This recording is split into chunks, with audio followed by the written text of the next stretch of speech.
নমস্কাৰ বন্ধুসকল, আজি যিহেতু ৰাভা দিৱস, মই আছোঁ বৰ্তমান তিনিচুকীয়া কলেজত। আজি কুৱেশ্যনৰ মানি প্ৰাইজ নাই। আজি মোৰ লগত আছে এইফালে পেন কেইটামান লৈ আহিছোঁ আৰু চকলেট আছে। আজি যিহেতু ৰাভা দিৱস, কলাগুৰু বিষ্ণুপ্ৰসাদ ৰাভা দেৱৰ ওপৰতে দুটামান কুৱেশ্যন আছে। বিষ্ণুপ্ৰসাদ ৰাভাৰ মৃত্যু কি কাৰণত হৈছিল গম পায় নেকি? অপশ্যন আছে বাৰু, যদি অপশ্যন আছে অপশ্যন লাগে। অপশ্যন কেইটা আছে: দুৰ্ঘটনা, কৰ্কট ৰোগ, মেলেৰিয়া আৰু বসন্ত ৰোগ। বসন্ত ৰোগ ৰং এনচাৰ, কৰ্কট ৰোগত মৃত্যু হৈছিল। ঠিক আছে বাৰু, আৰু এটা বেলেগ এটা কুৱেশ্যন সুধো। কলাগুৰু বিষ্ণুপ্ৰসাদ ৰাভাৰ জন্ম ক'ত হৈছিল গম পায়? অপশ্যন আছে বাংলাদেশ, ভাৰত, ভূটান আৰু নেপাল। ৰাইট এনচাৰ দিছে বাংলাদেশ। বাংলাদেশৰ ঢাকাত জন্ম হৈছিল। আমাৰ বিষ্ণুপ্ৰসাদ ৰাভাক যিহেতু কলাগুৰু নামেৰে জনা যায়, কলাগুৰু উপাধিটো কোনে প্ৰদান কৰিছিল ক'ব পাৰিবা? অপশ্যন আছে।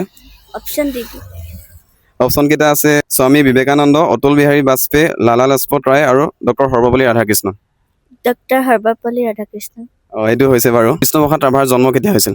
অপশ্যন আছে 1903 চন, 1996, 1996, 1999 আৰু 1909। ফাৰ্ষ্ট অপশ্যনটো ফাৰ্ষ্ট অপশ্যন আছে 1903। 1903 ৰং এনচাৰ, 1909। ঠিক আছে, আপোনালোকক বহুত কেইটা কুৱেশ্যন সুধিলোঁ, তাৰ বাবে এটা এটা পেন উপহাৰ দিছোঁ। মই মানে আগতে ফেচবুকত ভিডিঅ' বনাওঁ মানি প্ৰাইজ থাকে, কিন্তু আজি যিহেতু ৰাভা দিৱস, সেইকাৰণে ৰাভা দিৱসৰ কাৰণে মানি প্ৰাইজটো দিলে বেয়া লাগিব, সেইকাৰণে পেন